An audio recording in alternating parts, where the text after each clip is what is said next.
samu, sai dai suna ƙara kiran gwamnati da ta ƙara jajircewa a wurin sa ido akan irin abubuwan da su waɗannan masu ga wallafawa akan shafukan nasu.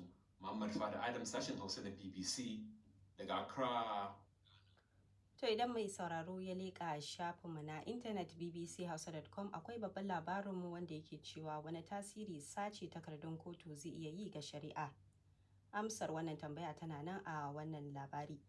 Za kuma ku iya zuwa shafinmu na kai tsaye inda muke baku labarai da dumudumunsu, wanda kuma babban labari akan shafin yake cewa za a yi wa 'yan takarar zaben ƙananan hukumomi gwajin ƙwaya a Kano.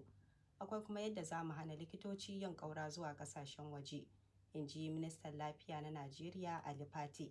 Akwai kuma bidiyon daga bakin mai ita tare da Mustapha Ibrahim. Akwai kuma fyaɗe da kisan likita ya janyo zanga-zanga a asibiti a India. To duka waɗannan na shafinmu na bbchausa.com. Masu sauraro, baki ɗaya shirin kenan. A madadin Khalifa Shehu Dokaji da ya tsara shirin kamar yadda kuka ji, sai kuma Fatawu Muhammad da ya haɗa mana sauti. Nabila Muktar Uba nake cewa mu wani lafiya daga nan sashen Hausa na BBC.